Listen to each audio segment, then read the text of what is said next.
또 하나님께 감사드리고 좋은 찬양을 이렇게 함께 부르며 하나님께 영광 돌리고 그 찬양을 함께 화답하며 박수로 하나님께 영광 돌리는 또 이 모든 걸 통해서 하나님께 영광 찬송 올려드리기 바랍니다. 특권이라는 것은 특별한 권리를 의미하지요. 특권이라는 말만 들으면은 뭐 무슨 교육계 비리가 있나 정치계에 무슨 부정이 있나 이런 것으로 좀 생각을 하곤 합니다. 그런데 우리가 모두 다 특별한 권리를 누리며 살아왔습니다. 가장 특권을 많이 누리는 곳이 가정 아니겠습니까? 우리는 아버지의 아들로서 특권을 받았고 어머니의 딸로서 또 특권을 받아 누렸습니다. 다른 사람에게 주지 않는 사랑을 우리 아버지와 어머니는 우리에게 주셨습니다. 왜 내게만 주십니까? 그게 특권이죠. 그러니까 이 특권과 특혜를 누리지 못했다면 우리는 아마 이 자리에 없을 것입니다. 우리는 다 다른 사람에게 주지 않고 베풀지 않은 사랑과 은혜와 권리, 특별한 은혜들을 많이 받고 특혜를 받고 혜택을 받고 여기까지 왔습니다. 그리스도인도 마찬가지입니다. 그리스도인에게 주시는 특권이 있습니다. 그것을 우리가 알아갈수록 감사가 넘치고 담대하게 되고 평안이 우리에게 흘러넘치는 줄 믿습니다. 그래서 본문을 통해서 그리스도인이 누리는 특혜, 특권에 대해서 함께 묵상하며 은혜를 나누도록 하겠습니다. 첫째로 그리스도인이 누리는 특권은요, 주님이 나를 아시는 특권을 우리가 누립니다. 주님이 나를 아시는 특권. 27절에 보시면은 내 양은 내 음성을 들으며 나는 그들을 알며 그들은 나를 따르느니라 라고 말씀하셨습니다. 여기 보시면 예수님께서 나는 그들을 안다 이렇게 말씀을 하셨습니다. 예수님은 그의 성도들을 아십니다. 이것이 성도들이 가진 굉장한 특권입니다. 예수님이 그 양들을 아신다. 가끔 어떤 모임들에 이렇게 가면은 여러분도 마찬가지 있겠지만 누구 이런 사람 아느냐라는 그런 질문들을 받습니다. 목사님들 모임에도 가면은 목사님들의 사이에서 목회 정보도 나누고 또 사람에 대한 이야기도 정보도 나누곤 하는데 소식도 듣는데 목사님들이 경험들이 좀 다양합니다. 모이다 보면은 미국에서 사회 갔다 오신 분도 있고 남미에 계시다 온 분도 있고 아프리카 갔다 오신 분도 있고 그러니까 저는 안 갔지만은 그분들 이야기도 듣다 보면 미국이 남미가 아프리카가 아시아가 이런 이야기들을 많이 듣게 됩니다. 근데 꼭 우리 이야기하다 보면은 어느 신학교 나왔습니까? 이렇게 묻고요. 또 그 신학교 누구 아느냐고 이렇게 묻습니다. 목사님들이 신학교 중심으로 이야기를 하거든요. 그러다 보니까 제가 잘 모르지만 이런저런 이야기 하다 보면은 그분과 제가 많은 공통점을 발견하게 됩니다. 이 사람을 알므로 인해 가지고. 그래서 세상 사람들이 서로가 서로 아는 이야기들, 아는 사람 이야기도 하다 보면은 누가 그러시죠? 7사람만 거치면은 세상 모든 사람들을 다 알게 된다고. 한번 따지고 보면은요, 이렇게 건너보면은 모든 사람을 다 아는 것 같습니다. 그러다 보면은 아는 사람 이야기가 그 사람 아느냐고, 나도 안다고. 이러면은 괜히 친밀해져요. 이렇게 친밀감이 생겨요. 그래서 우리가 이렇게 사람들 잘 사귀는 분들 가만히 보면은 딱 앉아가지고 이 사람하고 공통된 사람들을 자꾸 찾는 거예요. 그래서 고향이 어디냐? 그럼 고향 누구 아느냐? 학교 어디 나왔냐? 그럼 학교 그 누구 아느냐?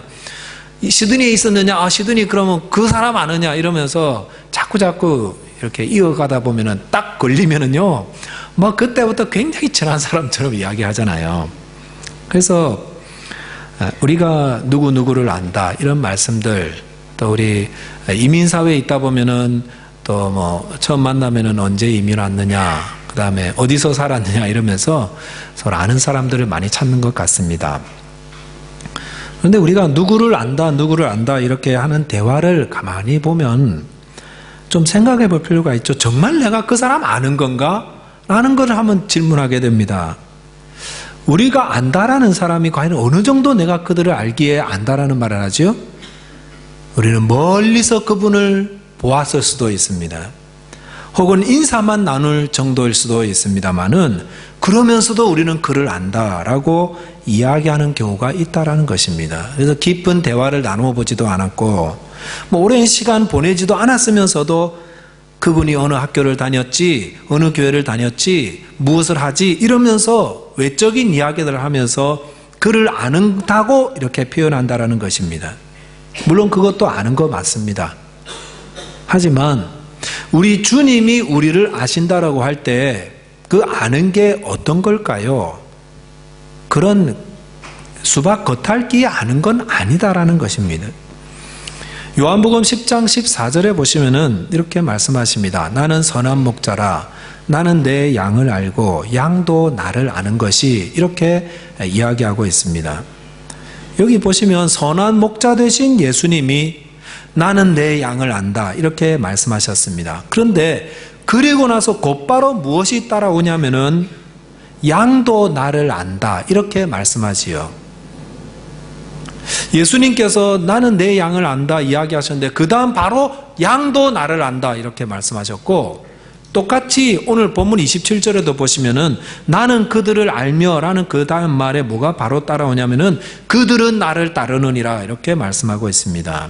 주님께서 나는 내 양을 안다 라고 하신 후에 곧바로 양도 나를 안다, 또 그리고 양들은 나를 따른다 이렇게 말씀을 하셨는데 무엇을 의미하는 것입니까? 주님께서 나는 그들을 안다라고 말할 때 그것은 우리는 전혀 주님을 모르는데 주님만 나를 안다 이게 아니라는 것입니다. 한쪽만 아는 것이 아니라 나도 그를 알고 그도 나를 아는 쌍방간에 안다는 것을 뜻한다는 것입니다. 그리고 이렇게 서로 알기 때문에 예수님의 양들은 예수님의 음성을 듣고 그분을 따라가고 기꺼이 그분의 말씀에 순종하며 살아간다라는 것을 의미하고 있습니다. 저는 대학교 때에 CCC라는 기독교 서클에서 동아리 활동을 하는 은혜를 누렸습니다. 근데 거기서 이렇게 함께 CCC에 있는 친구와 함께 먹고 함께 자취를 같이 했었습니다. 그리고 자취한 친구들 가운데 한 사람과는 신학대학원을 같이 진학했습니다. 그리고 또 기숙사에서 같이 그 친구하고 먹고 자고 그렇게 지냈어요. 그리고 각계 졸업하고, 그리고 그래서 지금도 한국에 가면은 그 친구를 만나고 목회 이야기를 하고 또 밥도 먹고 공항에도 데려다 주고 뭐 그러곤 합니다. 그런데 그 친구가 사역하는 교회에 계신 어떤 성도님이 시드니에 와서 이렇게 이야기를 하다가 어느 교회를 다니시냐고 하니까 딱 그 교회예요. 그래서 그 이야기 자연스럽게 나오죠. 누구 아시냐고. 뭐 당연히 나오죠. 알지요. 그래서 그분도 제게 말해요. 잘 아시냐고. 그럴 때 여러분이나 저라면 여러분 어떻게 대답할 것 같습니까? 어떤 분은 조금 압니다 뭐 이렇게 말하는 분도 있을 거고, 어떤 분은 정말 잘합니다 이렇게도 대답할 거예요. 거기서 안다라는 것은 이름 석자 정도만 아는 것을 의미하는 것도 아닙니다. 혹은 내가 그분의 설교를 자주 들어서 그분을 잘 압니다 이런 아는 것도 아닙니다. 저는 그 친구가 언제쯤 졸리는지 압니다. 몇 시쯤 되면 자는 줄 압니다. 그리고 그가 어떤 식으로 행동하는지를 압니다. 그에게 어떤 아픔이 있는 것도 알고요, 어떤 기쁜 일이 있는지도 알고 있습니다. 어떤 책을 좋아하는지, 어떤 저자를 좋아하는지도 알고, 또 그가 얼마나 주님을 사랑하는지도 알고 있습니다. 그 친구 역시도 저를 잘 압니다. 그래서 제게 어떤 아픔이 있는지도 알고, 또 어떤 일에 제가 기뻐하는지도 알고, 제가 어떤 식으로 행동하고 대답하는지도 그 친구가 저를 압니다. 나아가서 제게 부족함이 있을 때에는 기꺼이 채워주려고 그러고, 그 친구 역시도 그가 어려우실 때는 제가 그를 기꺼이 도우려고 하고, 도우면서 서로 기뻐하고, 그래서 그런 관계 속에서 우리는 그를 안다 이렇게 이야기하는 것입니다. 오늘 본문에 주님께서 그를 안다라고 하는 것은 이런 의미입니다. 그래서 요한복음 10장 14절 15절에 보시면은 나는 선한 목자라 나는 내 양을 알고 양도 나를 아는 것이 아버지께서 나를 아시고 내가 아버지를 아는 것 같으니 나는 양을 위하여 목숨을 버리노라 라고 하였습니다. 여기서도 예수님이 성도들을 아는 것을 두 가지로 설명하고 있는데, 첫째는 선한 목자가 양을 아는 것, 그리고 성부 하나님이 성자 예수님을 아시고 성자 예수님이 성부 하나님을 아시는 것, 이렇게 두 가지로 설명하고 있습니다. 그래서 이렇게 예수님이 그의 양을 알고 그의 백성을 아는 것은 누가 어디서 태어났고 어디서 무엇을 했고 와 같은 외적인 것만 가지고 이야기하는 게 아닙니다. 예수님이 그의 양을 알고 그를 안다라는 것은 그의 눈동자를 보면서 시선을 교환하면서 그와 함께 먹고 마시면서 어려움들을 이야기하고 즐거움을 이야기하고 함께 길을 걸어가면서 동행하면서 아는, 깊이 사랑하고 아끼면서 안다는 것을 의미하고 있습니다. 예수님께서 그 성도들을 얼마나 어떻게 사랑하신다고요? 우리가 그 깊이와 수준과 높이를 알게 될 때에, 그래서 목자가 양을 사랑하는 것처럼 그렇게 알고, 성부 하나님이 성자 예수님을 아는 것처럼, 그 완전한 지식과 친교 가운데 아는 것처럼 우리를 그렇게 아시고 그런 수준으로 우리를 아신다. 그래서 예수님이 나는 내 양을 안다 라고 하실 때에 그것은 그저 안다는 것이 아니라 그런 수준에서 마치는 게 아니죠. 그래서 요한복음 10장 14절에 예수님이 나는 내 양을 알고 양도 나를 안다 하면서 15절 후반절에 뭐라고 말하냐면은 나는 양들을 위하여 내 목숨을 버리노라. 예수님께서 그의 양들 너무 잘 아세요. 사랑하세요. 친구와 같아요. 목자이고 양이에요. 성부 하나님과 성자 예수님의 그 관계예요. 그렇게 아는데 예수님이 그렇게 우리를 아시고 우리의 필요를 아시고, 그래서 우리가 필요하기 때문에 그분의 목숨을 우리를 위해서, 우리를 살리기 위해서 십자가에서 죽으시고, 이것이 바로 예수님이 그의 양들을 아는 것입니다. 그러기에 예수님은 우리에게 너희는 마음에 근심하지 말라, 하나님을 믿으니 또 나를 믿으라 말씀하고 계십니다. 예수 그리스도를 믿음으로 우리는 하나님의 자녀가 되었습니다. 이런 우리를 예수님이 아십니다. 우리의 생각을 아시고 우리의 마음을 아시고 우리의 처지를 아시고 우리의 상황을 아시고 우리가 무엇으로 힘들어하는지를 아시고, 그래서 그런 것 때문에 너희는 마음에 근심하지 말라, 하나님을 믿으니 또 나를 믿어라. 너희를 이렇게 알고 있는 나를 믿어라. 우리의 형편과 사정을 다 아시는 주님께서 우리의 모든 것들을 알고 계시고 우리를 보호하시고, 우리가 죽어야 하는 십자가 형틀에서 예수님은 우리의 죄를 대신하기 위해서 십자가에서 죽으시고 우리에게 새 생명을 주셨습니다. 그래서 이 귀한 특권과 은혜를 저와 여러분들이 누리고 있다는 것을 기억하시기 바랍니다. 아무도 나를 모릅니까? 예수님이 나를 아십니다. 예수님이 나를 아십니다. 그래서 이 귀한 은혜를 저와 여러분들이 특권을 받은 걸 아시고 주님을 믿으시고 주님 안에서 기뻐하고 감사하고 위로받고 새 힘을 얻으시는, 그래서 하나님께 영광 누리는 저와 여러분 되시기를 바라겠습니다. 두 번째 특권은 취소되지 않는 영원한 생명을 받은 특권을 우리는 누리고 있습니다. 취소되지 않는 영원한 생명, 그것을 우리가 받았습니다. 본문 28절에 보시면은 내가 그들에게 영생을 주노니 영원히 멸망하지 아니할 터이요 또 그들을 내 손에서 빼앗을 자가 없느니라 라고 말씀하셨습니다.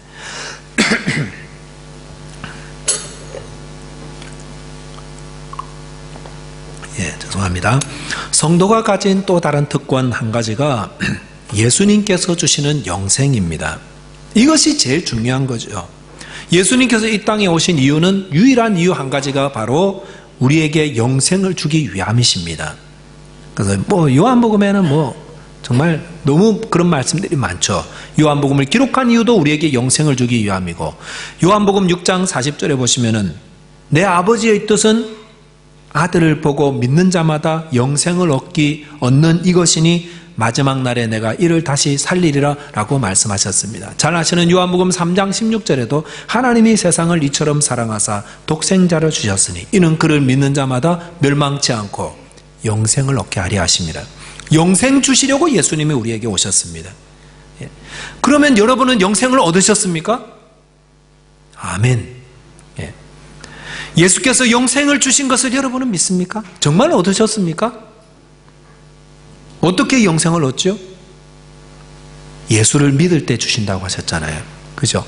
예수님 믿을 때. 그런데 요즘 예수님을 믿는다는 말이 너무 난무해요. 너무 혼란스러워요. 너무 많아요. 너무 설명을 많이 해놔가지고 이게 뭐가 예수 믿는지 너무 혼란스러운 게 많습니다. 분명한 사실은 교회 등록해서 매주일 교회 다니는 것이 예수를 믿는 것은 아닙니다. 물론 예수를 진실하게 믿는 사람들은 교회 등록해서 매주일 교회 다니겠지요.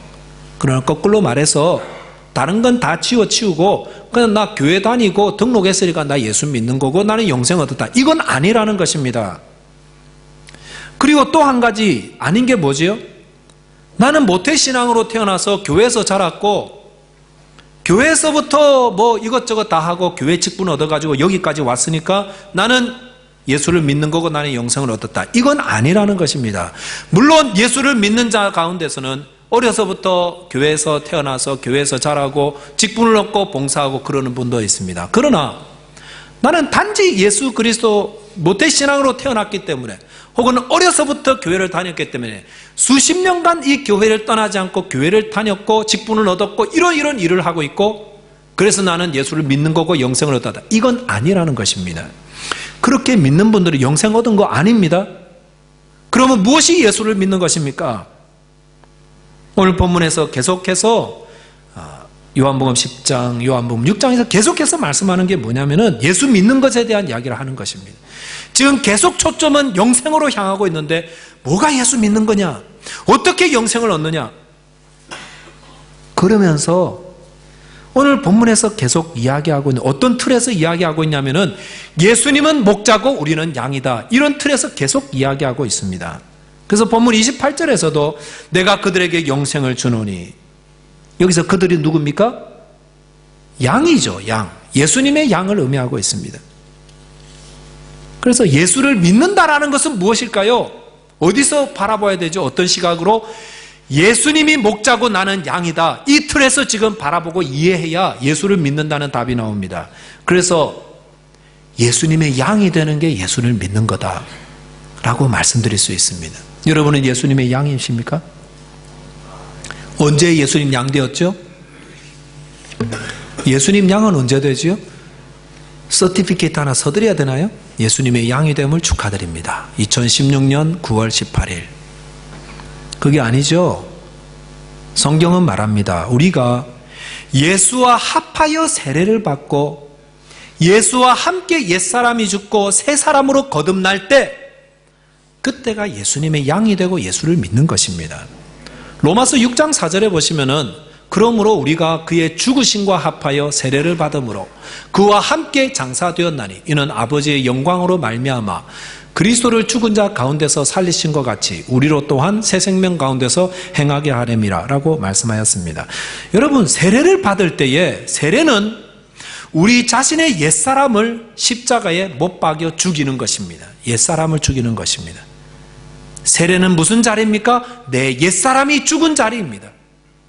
그리스도를 알기 전에 내 마음과 내 육신이 원하는 바를 따라서 죄를 짓고 싶으면 죄 짓고 정욕을 따라 살고 정욕을 싣고 내 마음으로 세상의 권례, 세상의 모든 것 막 다 취하고 뭐 그런 거 상관없이 막 살던 옛사람이 죽은 자리가 세례의 자리입니다. 그리고 물에서 나올 때에 새 사람으로 태어나는 것입니다.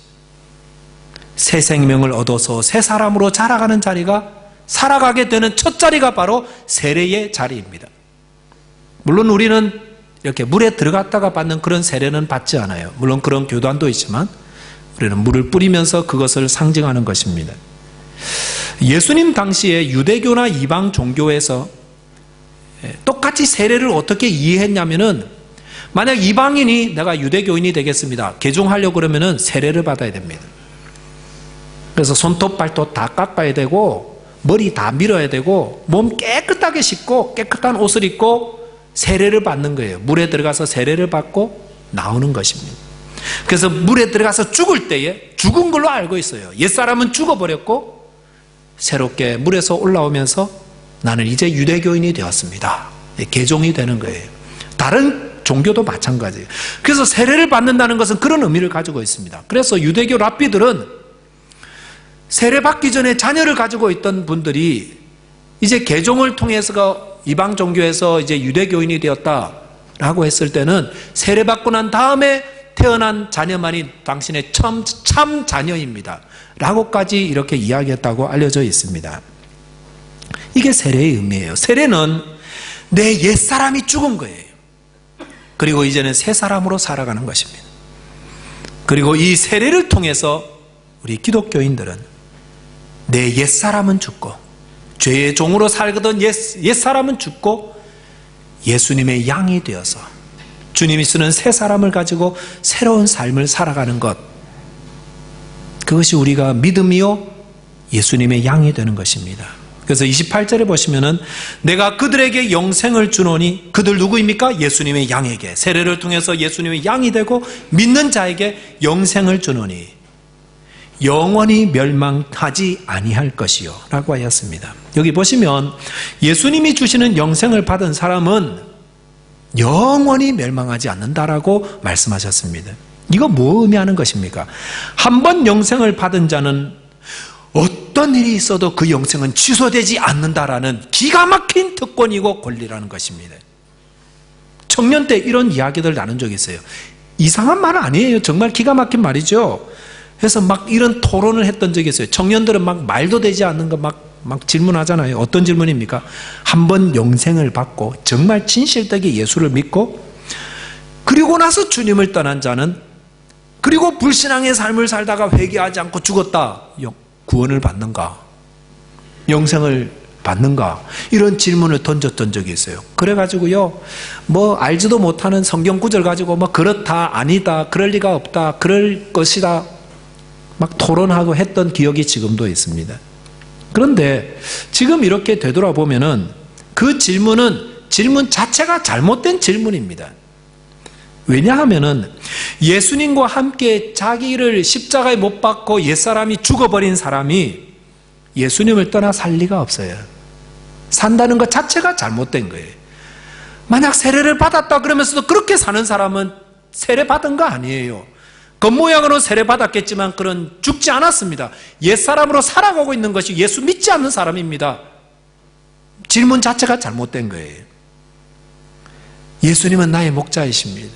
나의 주인이십니다. 그렇게 따르는 자는 절대로 주님 떠나지 않습니다.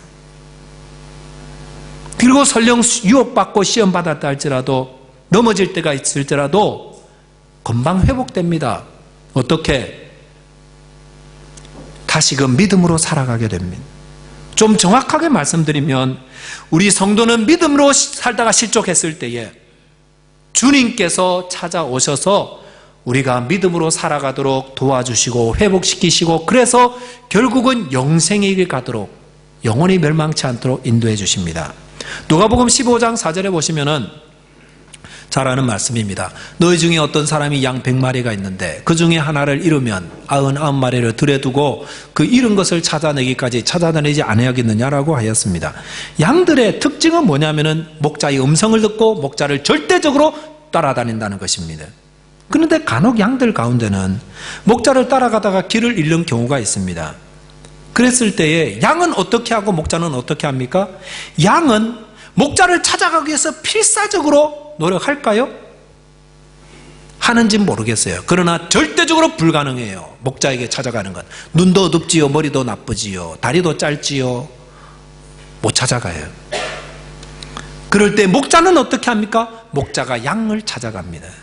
생업을 다 멈추고 잃어버린 양을 찾아가기 위해서 찾아서 구원해 오는 게 목자의 모습입니다. 그래서 목자는 양을 잃어버리지 않습니다. 이것은 무엇을 의미할까요? 우리가 믿음의 길 가다가 때로는 낙심하고 때로는 쓰러질 수 있습니다.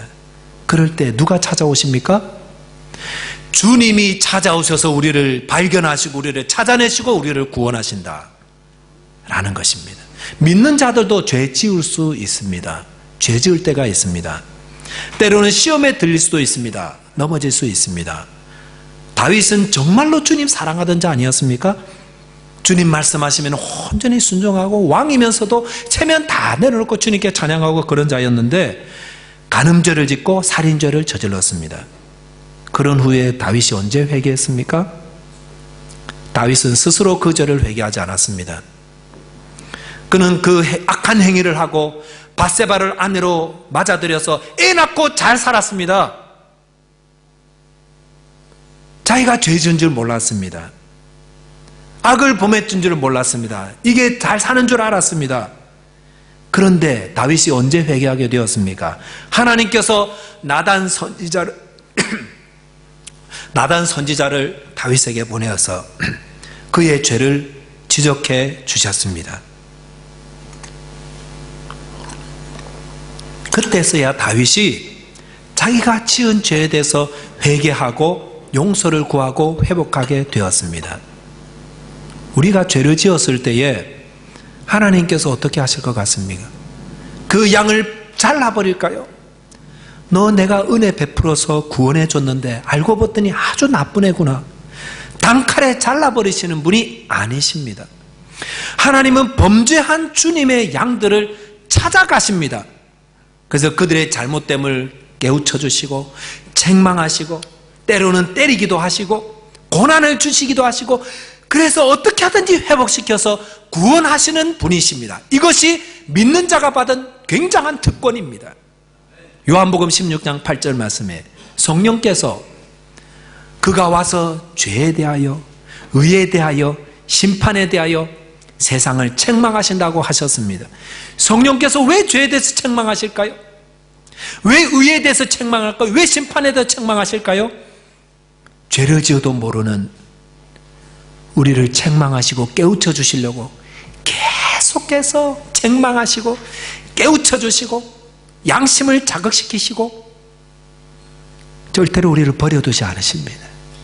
버려두지 않으십니다. 죄 가운데 이끌어내십니다. 구원해내십니다. 네. 성도는 나의 구원이 취소되는 거 아닐까? 지금은 내가 잘 믿지만 혹시 내가 치매라도 걸리거나 해서 혹시 잘못된 말을 해서 구원이 취소되는 거 아닐까? 절대로 걱정하지 마십시오. 혹 죄를 범하였을지라도 하나님은 그의 백성들을 찾아와서 책망하시고 구원의 길을 가도록 회복시키셔서 절대로 영원한 멸망에 떨어지지 않도록 우리를 사랑하시고 지키시고 경고하시게 보호하십니다. 한 번 주신 영생은 취소되지 않습니다. 여러분이 진실로 주님을 믿으셨다면 여러분의 영혼은 생명은 영생은 취소되지 않습니다. 주님이 우리를 아십니다. 우리를 구원하십니다. 영생으로 끝까지 인도하십니다. 그리고 예수 안에서 이 귀한 특권을 받았음을 아시고 주님을 사랑하며 이 세상에서 빛과 소금이 되고 하나님께 영광 돌리는데 마음껏 여러분 헌신하시고 하나님의 자녀로 살아가게 되시기를 주님의 이름으로 축원드리겠습니다. 기도하겠습니다. 하나님 아버지 감사합니다.